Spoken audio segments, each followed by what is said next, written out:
में मोदी पीछे चल रहे हैं, ये जयराम रमेश कह रहे हैं। एक बार सुनिए उनको। रुझान दिख रहे हैं क्या नतीजे में? भूतपूर्व बनने वाले हैं। कब ऐसा हुआ है कि प्रधानमंत्री पीछे चल रहे हैं? किसी भी चुनाव में ऐसा नहीं हुआ। प्रधानमंत्री वाराणसी में खुद पीछे चल रहे हैं।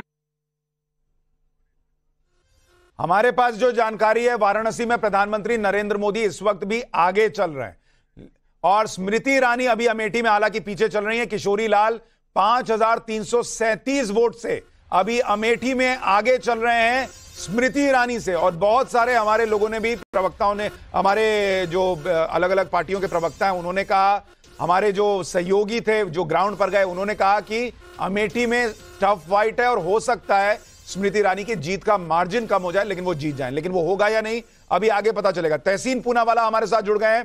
तहसीन पूनावाला, एनडीए 307, इंडिया अलायंस 208 और यूपी में बड़ा उलटफेर होने की गुंजाइश अभी दिख रही है और हरियाणा में, लेकिन अभी 10 भी नहीं बजे। जी सुशांत भाई, अभी 10 भी नहीं बजे, तो हमें रुकना चाहिए जब तक थोड़े और ईवीएम्स और ऑलराउंड ना हो जाए। लेकिन 2 या 3 ट्रेंड जो टाइम्स नाउ ईटीजी का एग्जिट पोल था, उससे मुझे बहुत साफ दिखाई दे रहा था और ये बात मैंने नाविका जी आपके साथ भी की थी। एक जो बीएसपी का मेल्टडाउन हुआ है, ये सारे वोट्स अधिकतर अब लग रहा है कि सपा और कांग्रेस को गए। तो जो बीजेपी को सोचना होगा कि एससी वोट्स में, और ये बाकी सारे डेटा में भी जितने भी एग्जिट पोल्स हुए थे, इसमें दिख रहा था कि इंडिया अलायंस एससी वोट्स में आगे थे।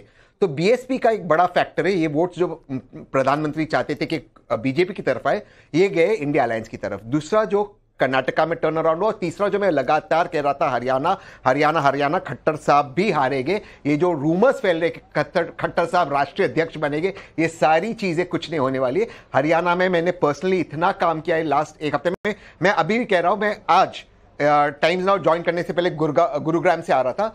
इट इज अ स्वीप इन हरियाणा, मैंने ये बात लगातार कही है। तो ये 3-4 चीज है जहां पर चेंज हुआ है, जहां पर बीजेपी को गेन हो रहा है। ऑफ कोर्स वेस्ट बंगाल और ओडिशा में गेन हो रहा है, लेकिन एक चीज है कि इंडिया अलायंस ने फाइट अच्छी की है। थोड़ा सा हमें रुकना पड़ेगा, लेकिन हाँ, ये बात भी सही है। बात करते करते बीजेपी गठबंधन यूपी में 43 सीटों पर आगे हो गई है और सपा गठबंधन 36 पर है।